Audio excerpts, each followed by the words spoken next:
Welcome to Photoactive, a podcast about photography and technology. I'm Kirk McElhearn. And I'm Jeff Carlson.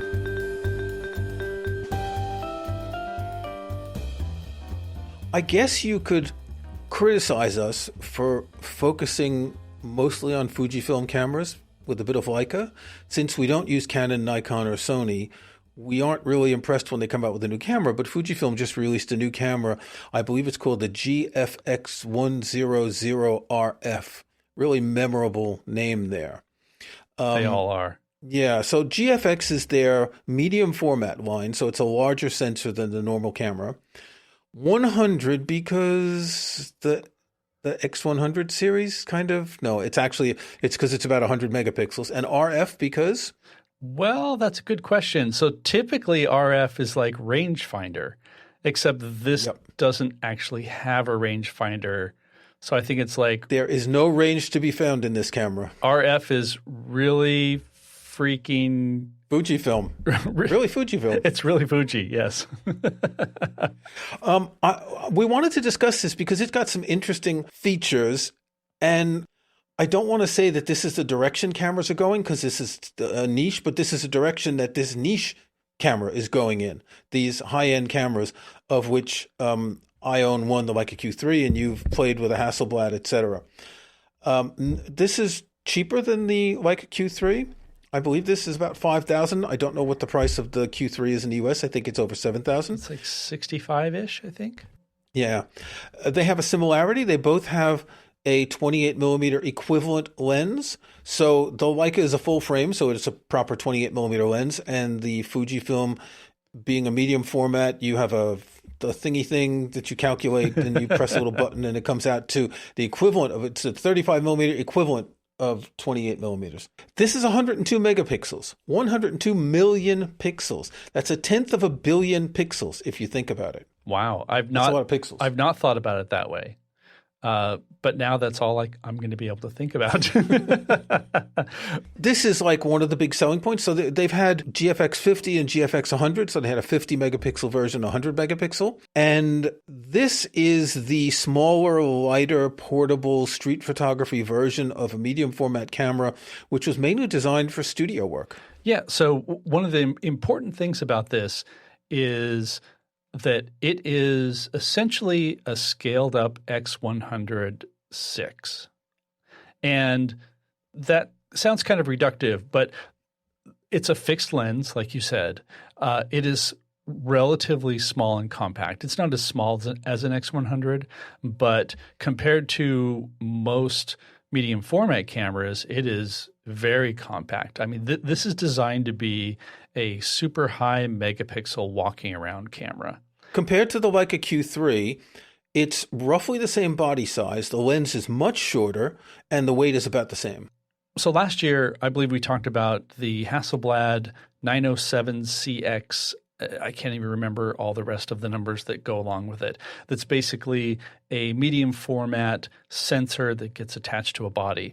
And when that came out, a lot of people were talking about how compact it was. And we'll put a link to the show notes that will go to that episode. It was an interesting experience because it's not a camera that you hold up in front of your face. It's very much designed to be sort of like you hold it at your waist level. And it was very compact. But it was just this sort of rounded brick of a camera with a lens on the front of it. A sort of metal cube, right? Kind of a metal cube, yeah, with a little roundedness to it. A completely different style of shooting. Now, this is very much just like a typical hold it in front of your face, take pictures, camera. Like, I hate that we have to like say it's like a camera. It's a traditional camera. It's a real camera. But it has the same general approach and look as something that you would just carry with you anywhere. And I think that's the big appeal. And having you mentioned the Leica Q3, I think the Leica Q3 is probably the prime competitor for this because they saw people going for an expensive, portable, single lens camera, saw that there was a market there, and I have a feeling that it's a big market. I know several people now, not just you who own the Q3, and thought, okay, we can do that. But of course, it's Fuji. They don't have a full frame camera. They don't really seem to intend to have a full frame camera because what they've been doing is moving into medium format. And that's a big part of why I think this is interesting today. Now, the thing about medium format is, so this is I'm reading from the specifications, 43.8 by 32.9 millimeter sensor. It's a 4.3 sensor. Medium format is not 4.3. Medium format is generally 5.4 or 6 by 7 or something like that. So this isn't really, the only thing that's medium format about it is that it's a larger sensor. It's not the aspect ratio of a traditional medium format camera. It's basically a macro 4/3 camera instead of a micro 4/3 camera. And that, when you're working with a medium format camera, I think your mindset goes into that aspect ratio. We'll talk about aspect ratio in a minute, because that's one of the big features that they mention here. When you're working with that sort of camera, you tend to adapt to the aspect ratio, right? So if you've got a 5.4 or a 6.7, these are non-standard aspect ratios. And if you look at photographers who've shot with medium format cameras, you can tell that they are composing for that format. If you look at a book like Cape Light by Joel Morowitz, he was shooting with an 8x10 view camera. So that's a 4:5 ratio. And in fact, a lot of people shoot with that. Alex Soth shoots a lot with a view camera. So you get that 4:5 ratio, which influences your composition. Now, this camera, and I have bones to pick with the Verge reviewer who wrote saying that it's like having 9 cameras in one just because there is an aspect ratio dial. I mean, seriously, dude? And how many aspect ratios are in your iPhone? How many cameras does that give you? All cameras let you change aspect ratio when you're shooting, and you can even do it on an iPhone or any kind of camera. And with a standard Fujifilm camera, it's a 3:2 aspect ratio. You can change to 4:3. You can change to 5:5. You can change to square when you're shooting, etc. So this isn't any different. I think I don't know what the value is of using, like, what is it, a 67:46 aspect ratio, which is super wide, in camera when you're composing something. You might want to do it, but it seems like if you got a dial to change aspect ratio, a dedicated dial, and you're going to keep flipping around, that's not how you compose. You compose for the camera.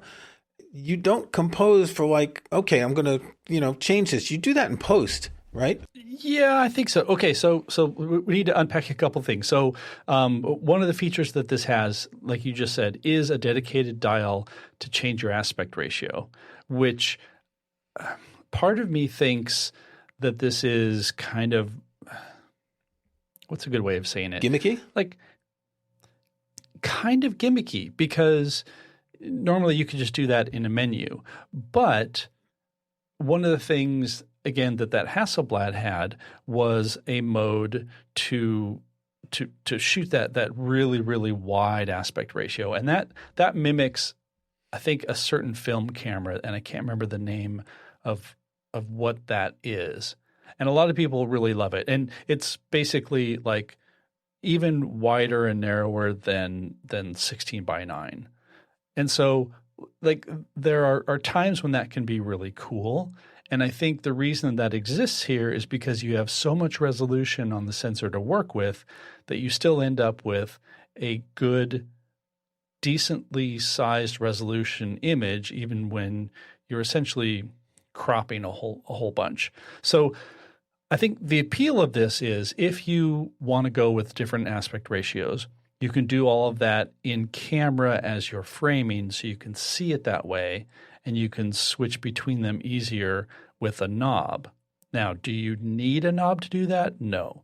But Fuji is also, like, they've become known for having a lot of manual controls on their cameras. And so I think that was probably just an outgrowth of, look, we have this ability.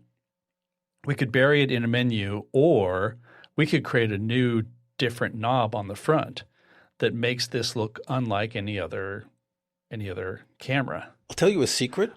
They're probably targeting people who don't really know much about aspect ratios, and they're discovering that they can change them, and the people might not realize.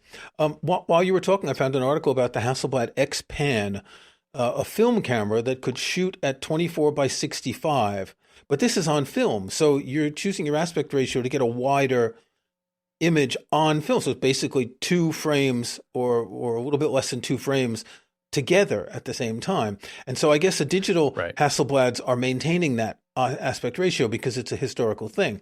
But yeah, selling aspect ratio as a feature is kind of interesting in a $5,000 camera, because the people who are spending that, either they're dentists and they don't really know much about it, or they're people who already know about aspect ratios, which just seems like obvious. I want to come back to the 102 megapixels though, because that's a lot. My Leica Q3 is 60 megapixels, and I think that's the highest that Leica has currently. It's a full frame, so it's a little bit smaller than this one. About 44 by 33 millimeters, where the full frame is 24 by 36 or 36 by 24. So it's a little bit bigger. Here's something interesting. I got an email from Leica about 2 weeks ago for a survey, and they wanted to ask me about new advanced features and if I would be interested in them, either in camera or in a Leica app. One of them was a super resolution feature. Would you like this in camera or in the Leica app? And I mentioned this a few months ago, saying that, when we were talking about these AI features, that we're going to see these in cameras eventually. Instead of having that digital zoom that crops, it looks like it's blowing up the viewfinder, but it's actually cropping, we're going to have that in camera potentially. So would you really need 1/10 of a billion pixels in your camera if you have that feature? Okay, I see where you're going at here. I mean, do you need 100 megapixels for anything? I would argue that if you're shooting studio stuff, you might want to have that because you want the best quality. But compared to what is the Fujifilm 40 some odd megapixels, the Leica Q3 is 60 megapixels, do you need 100 megapixels? Oh, well, if we're going to ask that question again, no, you do not need it until you have it, and then you need it. Yeah. That's just the way this works. Well, and I think, we've made an argument for having super high megapixel resolution is great for landscape photography, especially. Definitely, like you said, studio work. What's curious about this is you could absolutely use this as a landscape camera. It's just going to be smaller, and you don't have any lenses that you can swap in and out. Right. But I mean, honestly, 28 millimeters is not a bad focal length for landscape, unless you're trying to go super wide. But this gives you some flexibility there because, like you said, you can change your zoom level essentially, and just use like the middle of the sensor. So you end up with a 26 megapixel or a 50 megapixel image. I think they can get smaller than that. So probably the digital teleconverter is 45, 63, or 80 millimeters, and 35 millimeter equivalents to that are 36, 50, and 63. So you've got a 28, a 35, and a 50 millimeter lens, right? The 63 isn't that much of a telephoto, right? It doesn't really add too much. I think I saw that the 80 millimeter, so the 63 millimeter equivalent, comes out to like 9 megapixels at the end. Oh, yeah. I can't find it can't find it on the specs, but I did see this in a review. But it's always like that. Yeah. The digital zoom, which is just a crop, doesn't give you a lot of megapixels. However, right. If you use super resolution afterwards to upscale your thing, then that's obviously going to change quite a bit, isn't it? It is. And I mean, the big question is whether the super resolution can be good enough, because, like you're still upsampling. You're still making pixels where they didn't exist before. And things have gotten much better. And I would hope that if they're going to do this in camera, there's going to be enough processing power that it will do a good job. It'll do it in a speedy fashion. You're not going to be standing there waiting for it to do its super resolution. And you would probably be able to like maybe have the super resolution version and then the original version. So like I think there's definitely room to grow there. I don't think it's going to change anything in the immediate future, which is probably why, Fuji is like, look, we have this 100 megapixel sensor. When you have that much resolution, you can do a lot with it. You can crop in, you can change your aspect ratios. And I think I saw that when you do crop in, and maybe the Leica does this, if you're shooting, say, RAW plus JPEG, the RAW is still going to be the output of the entire frame. Yeah, every camera that does that does it like that, assuming you shoot RAW plus JPEG. Yeah. So you can always go back to your RAW photo afterwards. And actually, this is a way for you to compose in camera with not an aspect ratio, with a focal length that you don't have, to try and imagine what it's going to look like. But if you're shooting RAW, you're going to know that you're going to want to crop anyway to get to that. And I think if you bring them into Lightroom, the two together, Lightroom recognizes there's some metadata, so it automatically displays the crop. And so that's pretty standard, though. The other elephant in the room is no in-body image stabilization, which for a camera this expensive, I find surprising. The Q3 has this, the X100 series has this, and with an f4 lens, so that's not extremely fast, and some people are criticizing that. That's the other elephant in the room. We have two elephants in the room here. Yes. And that's a bit of a problem. And we were talking before we started, like, why is it important? Low light. And also if you have a tremor, if you wanted to shoot at a low shutter speed because it's low light or for whatever reason, you need image stabilization. I would say it's like just like you have a shutter button on a camera, you should have image stabilization these days. Cameras should not come without it. So that's a big surprise to me too. Mostly because all the Fuji bodies, they've been moving toward having IBIS in the last, 2-3 years, I think. I still have my Fuji X-T3, and when I'm shooting that, I really wish that I had IBIS. In fact, I recently did a photo shoot where I rented an X-T5 because it would have the higher resolution and the in-body image stabilization that would be good for that situation. I'm not quite at the point where I need to buy a new camera, but I'm definitely lusty after a new camera. I'm not going to be lusty after this 100 megapixel $5,000 one though.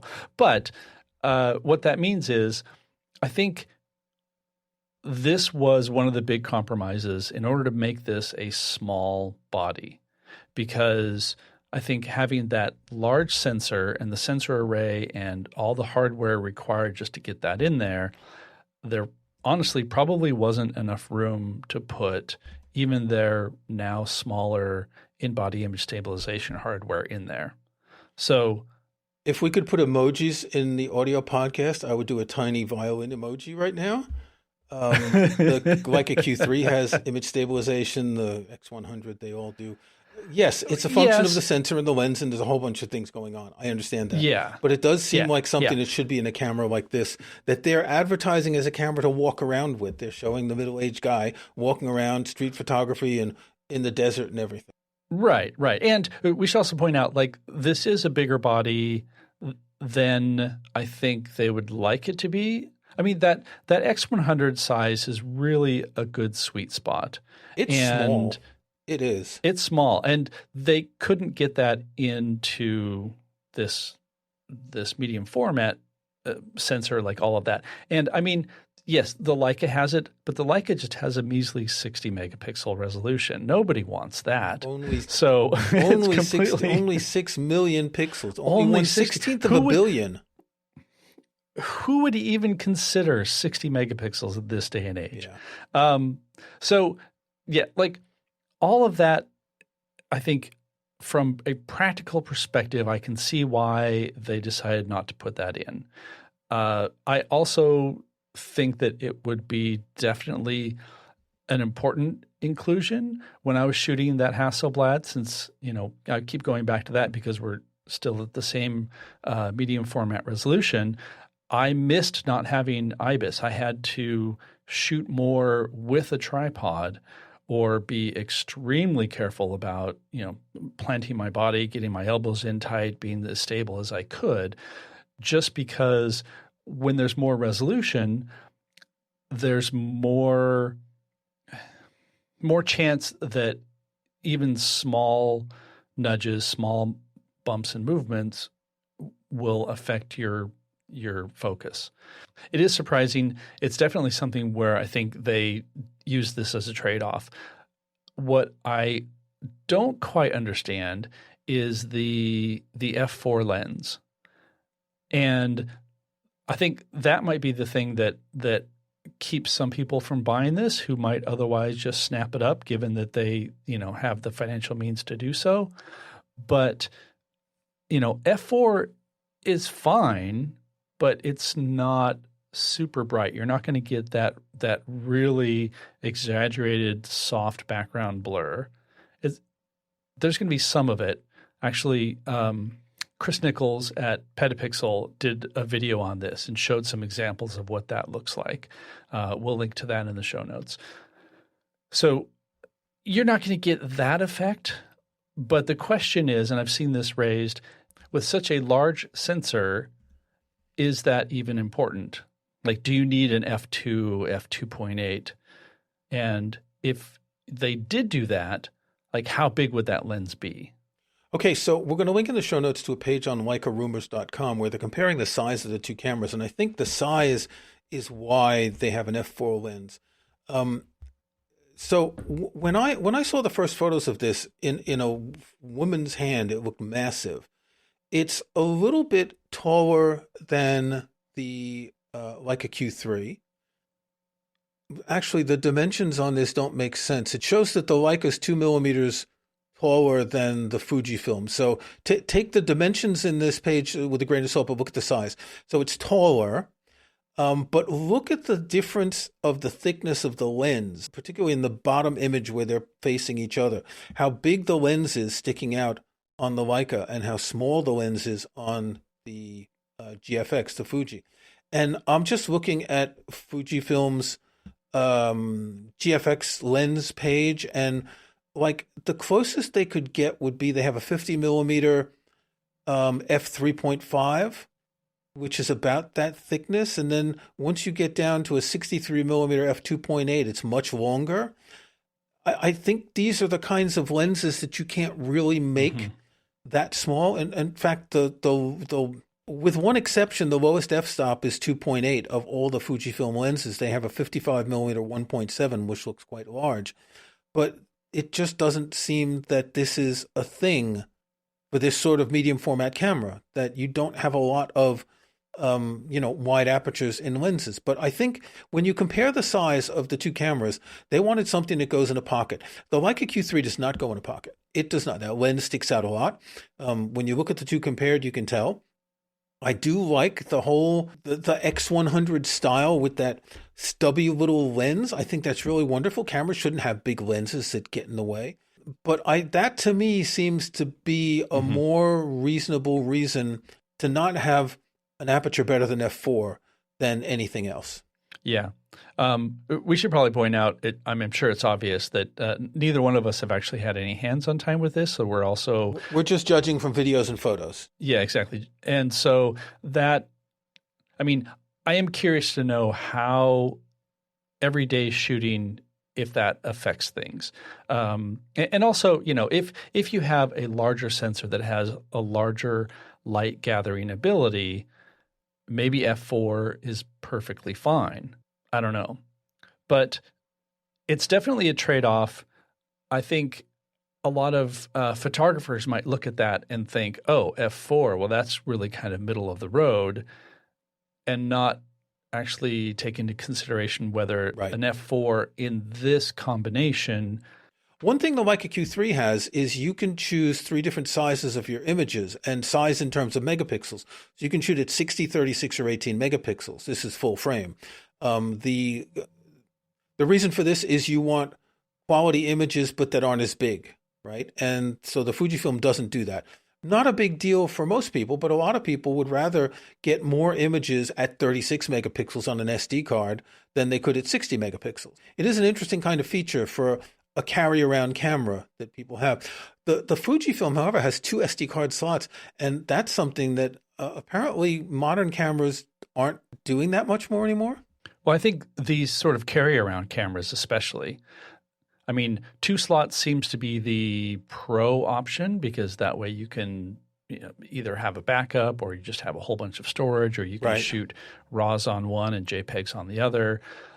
But for something that you're just, again, as a walk around camera, a compact, like that's not ever been a high priority. And my guess is Fuji's probably said, look, the body's big enough to do this, so let's go ahead and just have the two.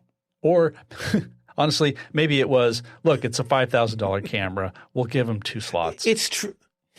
I was actually surprised that this does not seem to have any internal storage. My Q3 doesn't have that, but Leica's starting to do that on their M series cameras, like their M10 and M11.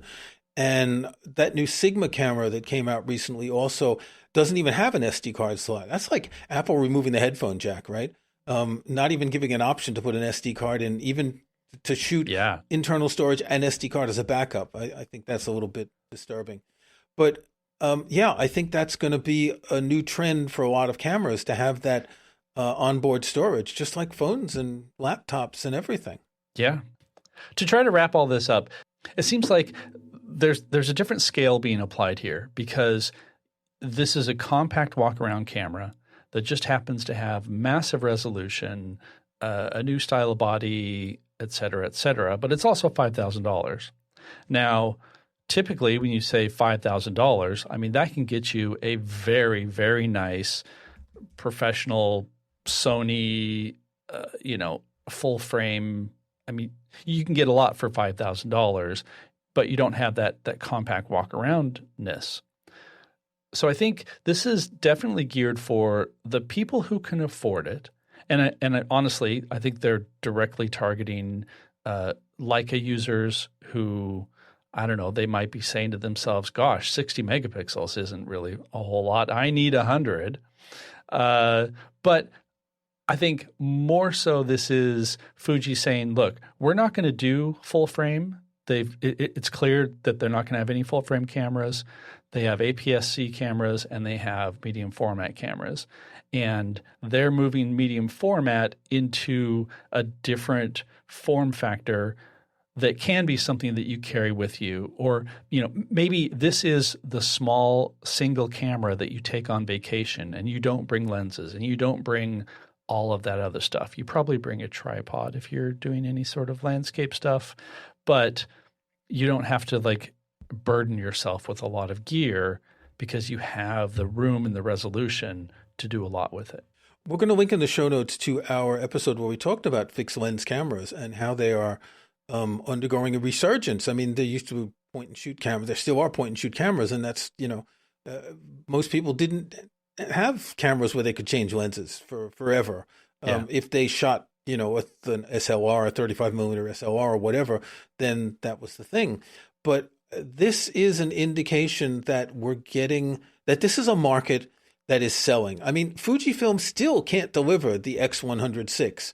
I still see, I follow on Reddit, a subreddit about the camera, and I still see people saying, oh, I still haven't gotten mine. I ordered it 3 months ago or last year or whatever. So they still can't, meet this demand. I wonder what demand they're going to get for this, given the price. It's 3 times the price of the X100VI, so it's not going to be the same demand. But I think there is that demand, which is, I want a really good camera, and I don't want the faff of changing lenses.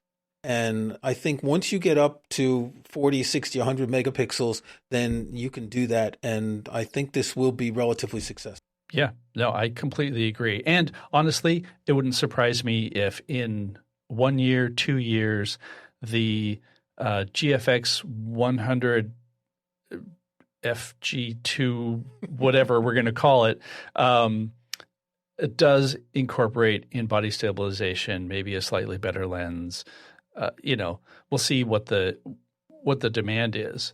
But, components are getting smaller. I'm not sure I can see them changing the lens because they've never changed the lens on the X100. They've improved it, but it's that's true. In the same focal length. Leica's never changed the lens on the Q series. It's more or less exactly the same 28 millimeter f1.7 lens.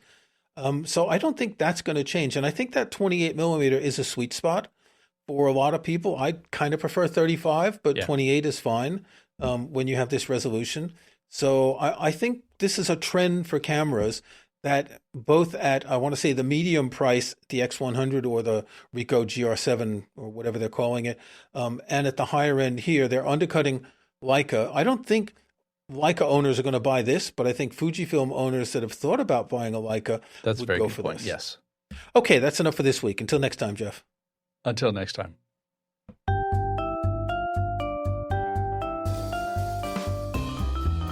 Thanks for listening to Photoactive. You can find show notes, including any photos we discuss in this episode, at photoactive.co.